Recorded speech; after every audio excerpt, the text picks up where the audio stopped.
Next up, ladies and gentlemen, we have I'm very excited for this guest. Yeah. Obviously, we saw a lot of drama take place yesterday. I've never personally met him, but we've got Ben Beans coming on for Big old Benjamin. the 1v2. Obviously, yesterday. There he is. Look there at he him. is. You hear us? Are you muted, dude? I can't hear you. Can you hear us? Thumbs up if you can hear us. Okay, he can hear us. All right. Do you have like a whiteboard you could just answer questions with a marker? Yeah, let's not. Can't hear Ben right now. What do you say? Check your audio setting, Beans. God, I hope on it's your the- fault, on not the ours. VMix.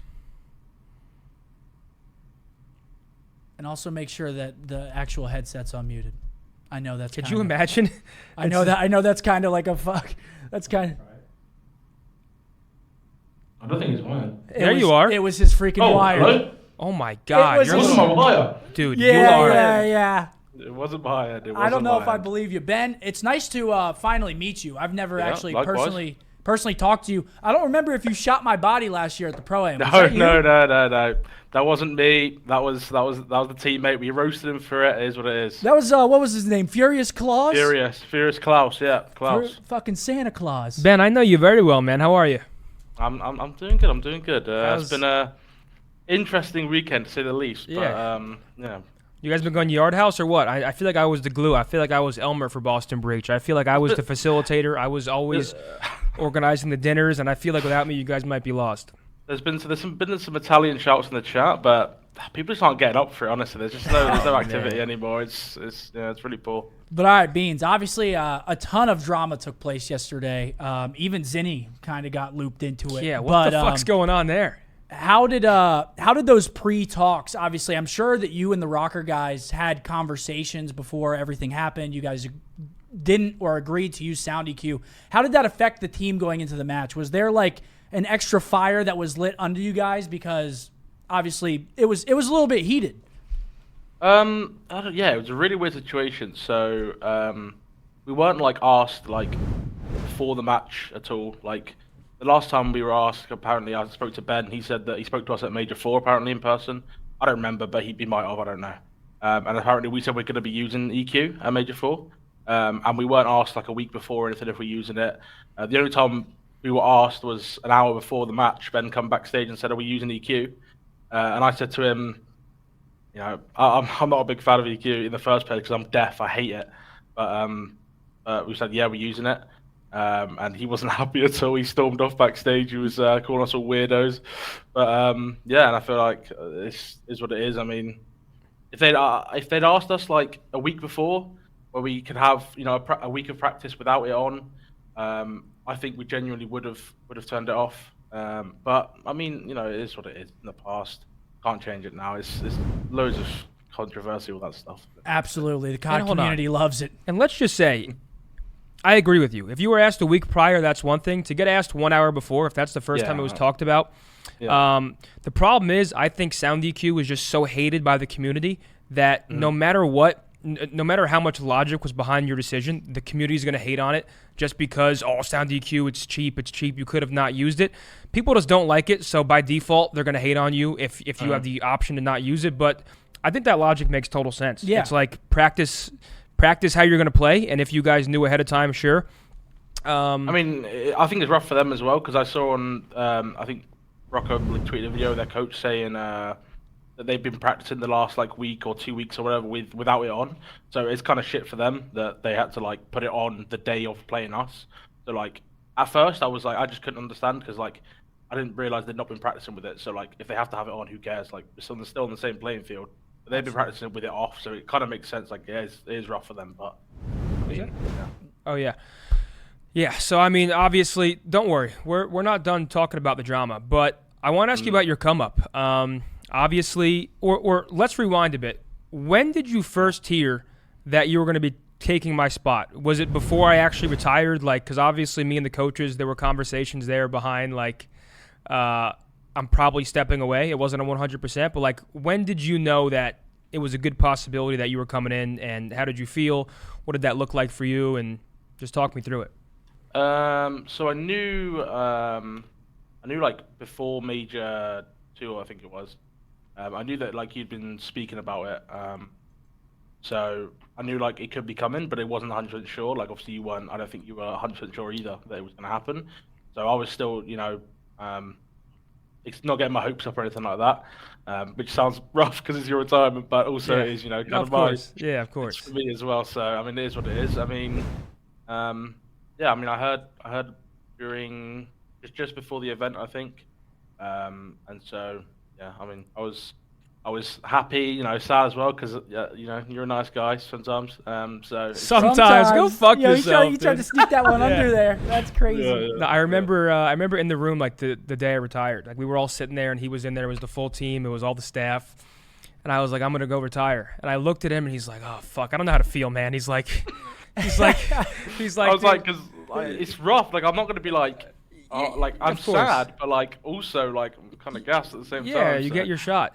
But off that, tell us about you more and like your come up. I saw a tweet. We'll talk about the peer stuff, but you said you were stuck overseas for a while, and you were dominating challengers last year. I believe you were on the Ultra Academy team, if I'm not mistaken. You were on one of the Ultra Academy teams. Talk us through your come up, how long you've been playing, and just talk us through it. So I've been playing like competitively since like. Probably like AW, I think, but like I went to like a BO2 LAN in Dubai. So I used to live in Dubai for like 5-6 years when I was like 12 onwards. Oh wow. So it's a weird upbringing, especially when it comes to like COD, because like the scene over there was like really small. Had probably like 10 teams or something. Like it was a really small scene. But yeah, I mean, played COD competitively over there the whole time I was there, pretty much. Went to like some locals, they had some events and stuff. And then I came back to the UK when I was 17, but didn't actually start playing like properly in like the challenges stuff till start of MW. So I started from there. It's a crazy upbringing story. It's weird. But I just want to ask. So personally, I love the hype that you bring to your team. Does your team tell you to do that at all? Obviously, you get a 2-piece and you're screaming shit on.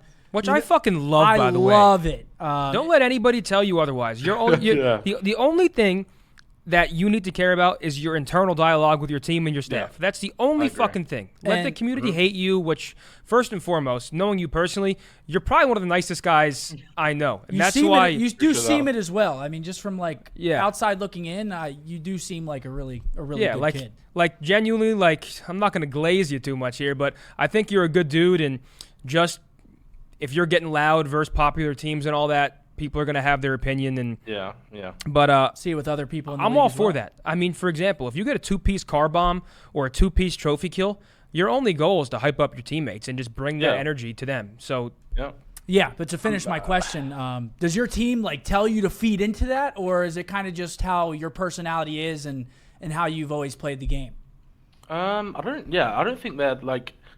They never really tell me like, oh, make sure you're getting hyped there, like, make sure you're getting loud and stuff, because I think they already know, like, no matter what, I'm pretty much gonna do it, because it's just like it's nothing I control. It's not like something I'm like switch on. Yeah. It is what it is. It's just how I play. It's the hype, stuff like that. And so when situations occur where I'm getting out, I mean, there's rarely ever been times where like it'll affect the comms or something. I think there might have been like one kill online against Optic or something. I think I can't remember who I killed. I killed someone on like Hotel, and I roared dead. And they said like the boy said to me after the match, I was like, "Why are you roaring dead? Then you got like one kill." But like, but for the most part, it doesn't really affect comms. I think if anything, it's just a positive. It gets like people hyped, gets like the energy going, momentum, wakes everyone up. Yeah. I mean, I think it's a bit different, obviously, when it comes to like challengers, because they can hear you. So it's a little bit of like a mental battle as well. Mm-hmm. The pros not so much. So it's more for your team. Hold on. Yeah. Clay heard you. When you filled in for Joe at the Major, my first ever experience with Beans is when Wake got sick at Major 1. Yeah. And we win a map.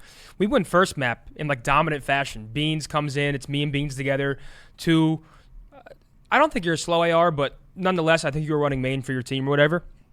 And we beat Clay in Legion first map, and he's getting up screaming at Clay, one of the most storied veterans ever. "You're fucking shite, Clay!"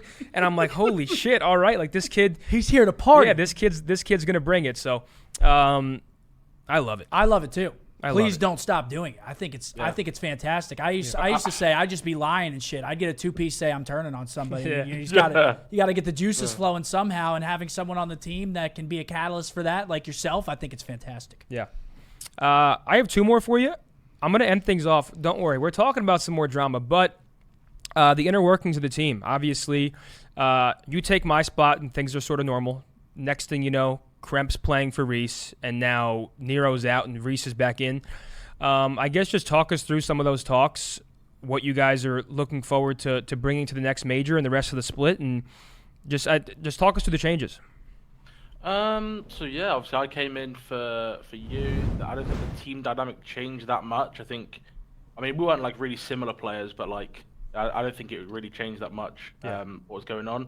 Then obviously I think the Reese change initially was it wasn't like a tilt change or anything. It was just like we kept losing to like the Vegases, the Floridas, who we thought like we should be beating every time, because like we have really close games or beat like good teams like Thieves online and stuff like that, and then we'd lose to, like a Florida, we'd lose to Vegas, we'd lose like whoever who we thought we should be beating most of the time.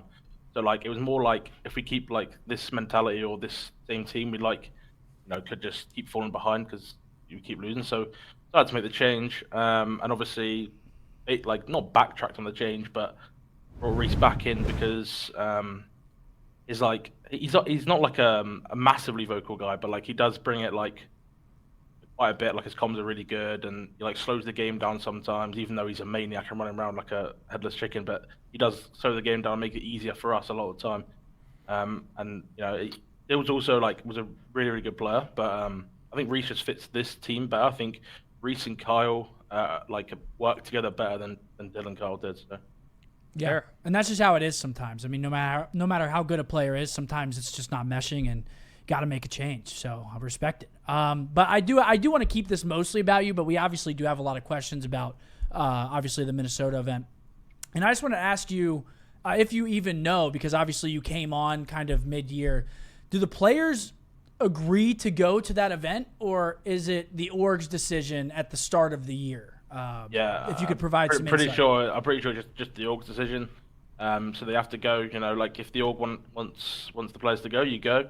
Obviously, it's in like before you go, like you're dreading it, and like the travel day for like one match is like just not fun. Yeah. But, like when you actually get there, like I said to the guys like Dens and stuff and the coaches, like the travel day and just one day and all that stuff was just awful for like that one match. But when you're actually there backstage, and the home crowd was actually insane. It was actually really cool. Other than the "fuck you beans" chants, they're not Were cool. they But, screaming that? Yeah, they fucking. Honestly, I just took my villain arc now. I guess I don't know. Everyone's just screaming it. I bitched about that.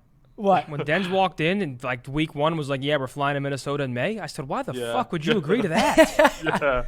I said, But, who the fuck wants to go there? It was really good. Yeah. I mean, you're feeling like you're in like the NBA or the NFL. You're flying there, one match. It could be 30 minutes, bada bing, bada boom. Thankfully, you guys go in and you handle business and win. But oh yeah, if we'd lost, wow. I mean, that'd be miserable. That would have been a rough one. Rough travel day, absolutely. Mm-hmm. I think I'm going to finish this off with you. Talk about the gunless bullshit. Were you surprised to go on Twitter and see him saying, is there anything like behind that? Like, did you and Pierce have like a weird challengers rivalry, or did he just decide to dig at you? And then I got dragged into it. Yeah, a little bit, I guess, yeah.